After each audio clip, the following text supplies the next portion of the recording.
guys, it's Brian. Welcome back to the channel. So I wanted to do a video today that's going to be a little different than my normal videos. As you know, I've recently purchased a 2020 Road Glide Limited and purchased that bike used, and I really wanted to go through some of the things that I learned through my buying experience to help you as a consumer have a better experience in buying a Harley. Now, I will say I'm not a fan of doing this kind of stuff as far as like buying a bike is stressful. And so for me to navigate that, the easiest way for me to do it is to go in fully prepared and to go in with all my ducks in a row. And I kind of wanted to share with you my process and show you the things that I learned and hopefully provide you with a better experience. So the first things first, when you're buying a used bike, come up and think about with a budget. The last thing you want to do is buy a bike on impulse. Come up with a budget, stick to that budget, and do the work. Now, the argument a lot of people gave me when I bought my Road Glide is, well, Brian, the market's crazy right now. You're paying over value. Yes and no. There's still going to be deals out there to be found, and I think I found one for my particular bike, but there's always a better deal and there's always a worse deal. So know where your budget's at and know pretty much where your stop is, right? If you can afford a $10,000 motorcycle, there's no sense looking at a $30,000 motorcycle. And if you're looking at a $30,000 motorcycle, you're probably not going to be happy with a $10,000 motorcycle. So let's talk about how we get there and how we can make sure that we're the most informed consumer when you go in. Next thing you want to do is make sure your credit's in order, right? So Credit Karma, Experian, all those apps, the credit scores are going to be close, but in my experience, they're not 100%. So don't take Credit Karma or Experian's word for your credit. Know that there's going to be a little bit of a variance and be prepared for that. You don't want to get into the deal when the dealer comes up with a number of, 710 and you're like, no, I was at 780. You want to be prepared for that, and you want to realize that there's going to be some variables in that. Harley financing, in my opinion, is damn near a predatory loan. They really have really high interest rates, and they tend to take advantage of people wanting to live that dream that they've so perfectly manufactured, which is owning a Harley. And we can go into ways in that in the end of this to look for better, but you want to make sure that's cleared up.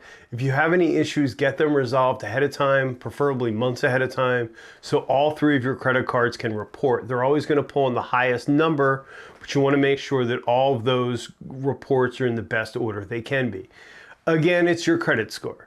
It is what it is. If you have great credit, you have great credit. If you don't, you don't. And chances are you're not going to fix that in 3 weeks. But just something to keep in mind to know where you're at. And one thing that helped me tremendously is do the work. Now, as you know, I fell in love with that billiard red and black Road Glide Limited. That is a very hard color to find when I purchased my bike. I found about 4 of those bikes east of Texas in that color. So it was hard to gauge a price range for that exact bike with that exact color. But I was able to do my work and figure out a ballpark number of what they were asking for, whether that was realistic or not. The other thing that does, and something that may be helpful for you, is to put screenshots of those deals that you found on your phone. Because now, instead of having a personal argument with your salesperson, you're showing them the phone and saying, well, these are the deals here, these are the deals here. Now, obviously, the bigger you can expand your area of your search and you're willing to go get a bike, the better deal you're going to get. If you live in New York City, obviously, you're going to get better deals elsewhere. In New Jersey, the market's a bit high, although I was able to find a much better deal going to North Jersey versus South Jersey where I live. So the more that you're prepared to travel, the better your options are going to become. So that's something to think about. The other thing that you want to find out is look at the bike and go over it with a fine-tooth comb when you get there. Now, my buying experience from Garden State Harley-Davidson was very interesting. The experience itself was great. The one thing, though, that I found interesting is when I bought the bike, when I was looking to bike, they never mentioned any of the upgrades. It had 16-inch bars on it, which if you've ever looked into bars, just the cabling and the work for that's like, I think $1,400 plus the bars. It had the big monstrous Harley Davidson heavy breather on it. It had stage 2 audio. It had XM radio. It had had some lighting feature updates. It had a bunch of upgrades that weren't being displayed by the dealer or weren't being advertised. So there was some value into that. So there was more value to the bike the more you dove into it. However, then there's going to be more downsides to the bike. Now, if you saw my initial walkthrough review of the Road Glide, one of the things that it had an issue with is the 2-in-1 Reinhardt pipes. The Reinhardt pipes are completely rusted. Well, I wouldn't say they're completely rusted out, but they're rusted out and they're damaged. They're not something I'd want to keep on my bike with the style of that. So I was able to use that as a negotiating tool to get the price down and say, look, you know, these are $900 pipes. If I replace these, I'm obviously spending $900. We need to work through the deal a little bit and kind of come up with a better number that suits both of us. Now, the other thing that you want to do, and I found this to be huge, it turned out to be a lot more interesting than I thought it would be. Every dealer is able to get you a service history link. This is a Harley Davidson report that will show you any place that any Harley Davidson dealership that your bike was serviced at. So this is going to give you things like batteries, mileage. It's going to show you service intervals and all that. So I went ahead and got that from the dealer and was looking at that during the negotiations and came across the fact that the bike actually had a stage 2 cam in it. So this obviously changed the number in my head, right? So looking at, okay, now we've got to worry about replacing these pipes that are going to be, you know, $800. I'm also coming up on the plus side of having the cam on it. Now, why the dealer decided not to disclose it had a cam in it, I really don't know. That's really their prerogative. But I wouldn't have known that initially had I not pulled the service report. I'm not one of these people, quite honestly, that's going to get on a bike and go, oh, that has a cam, that doesn't. I mean, the bike certainly felt a lot more responsive than my 103, but it's also a 117. So the thought here is to gather as much information as you can, and that report became valuable to me. Now, another thing that came up, and it's a huge frustration right now, but we're going to work through it. One of the things that I wasn't aware of is that if you have a bike tuned by, if the person tuning the bike is using a TTS tuner, which I have a TTS 150 cam, that tuner locks to your ECM. Now, I know what you're saying, well, the FP3s and all that do. That's correct, they do. However, you have to have that exact tuner and the map to revert to be able to then upgrade the bike. Now, I don't have the ECM for the bike, so the dealership is trying to track down the previous owner, who luckily is a customer of Garden State Harley Davidson.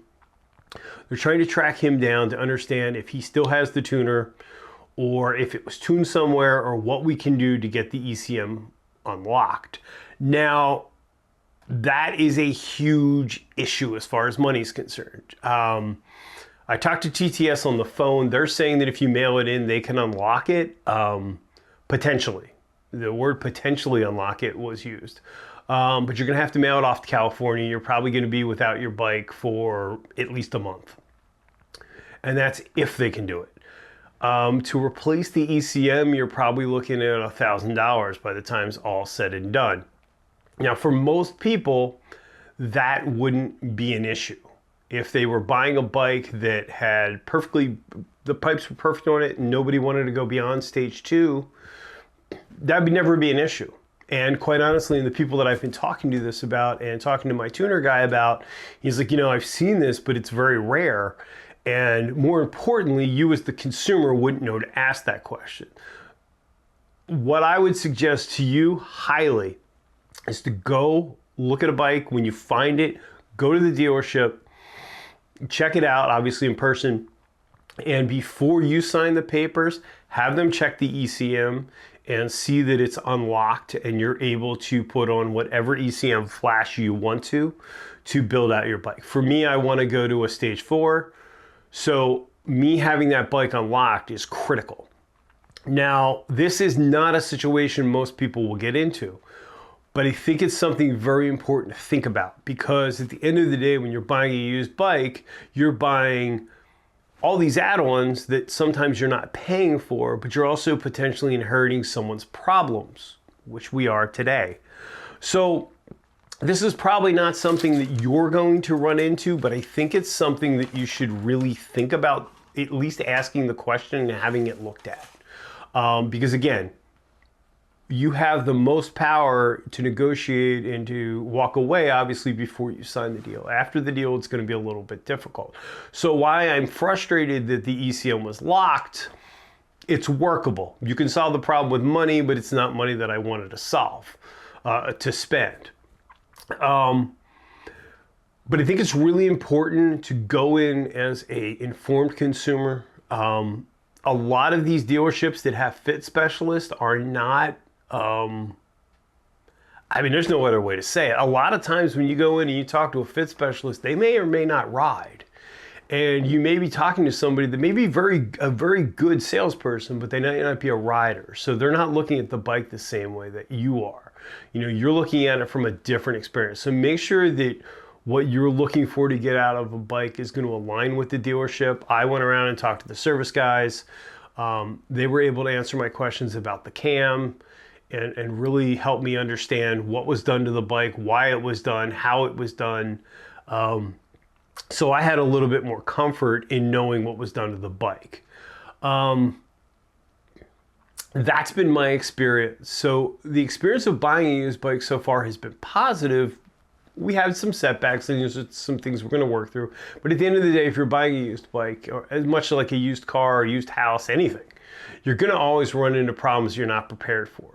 So that brings me to one of my last points is know your budget, stick to your budget, and make sure that you're allowing some wiggle room to that, right? Because now if I need to fix the ECM, whether it's the bike being down and me missing events, or me having to buy a new ECM and absorb that cost, there's an expense involved. So prepare yourself. Don't spend your entire budget on the bike and then have a bike that you can't ride. Said that was the last point, but there's one more thing I wanted to mention. Make sure that when you're dealing with Harley Davidson, if you're in a situation where you just want to go through Harley Davidson financing, understand that their rates are considerably higher than the market value. This is no way an endorsement for any company that refis motorcycles, because my refi isn't complete yet, but I went ahead and not even 60 days later, went ahead and refied my motorcycle. In doing that, I was able to drop my payment by 4 points, which dropped my payment over $50 a month in the same time period. As a matter of fact, I could have actually paid the bike off over a year sooner if I wanted to keep the same payment. So that gives you an idea of how much interest Harley's charging you to live that dream that they so have crafted you to buy. But these are things that I went through. I think these are things to keep in mind. Again, know your budget, know your credit score, do the work ahead of time, know exactly what those bikes are going for, and know where they're going for in a large region. Because one of the things that you get, and I got with a local dealer here, is, oh, well, we take a spectrum, we take a snapshot of all the bikes over all the country and leverage that and figure out a number. No, that really wasn't true. They were just trying to jack the price up and tell you that. So as always, being an informed consumer, sitting down and knowing what you're buying, knowing as much as you can, do the research, do the YouTube research about what you're buying, because 9 times out of 10, you're going to be as equally informed, if not more informed than the salesperson, because you're looking at a specific bike and you've done your homework. So I hope some of this is helpful, and I hope it's made sense. Again, you know, buy from a reputable dealer, buy from somebody that's going to stand behind it. The CCM drama is going to hopefully be over in a few days, and hopefully have a positive outcome. I'll keep you guys abreast of what's going on. But I just want to let you know my experience and let you know some things you can do not to get ripped off the dealer and make the experience the best experience you can. So hope you guys are well. I hope you're out there riding. And if you've liked this video, please consider subscribing, giving it a thumbs up, hit the bell notification, become a channel member, whatever you want to do. Subscribing and supporting the channel like that is free. If you want to become a channel member, that would be greatly appreciated. That money goes to support the channel. But that's all I had, man. I just wanted to check in with you guys and let you know where the build's going. There's going to be a lot of build series coming up on the Road Glide shortly. Today's Wednesday. I'm filming the same day this video comes out. Going to pick up the bike today, and then we're going to start putting the upgrades on over the weekend. So look forward to lots of Road Glide content, guys. I hope you're well. Hope you're having a great summer. Please remember, you're not alone. Thanks so much for watching, guys. See ya.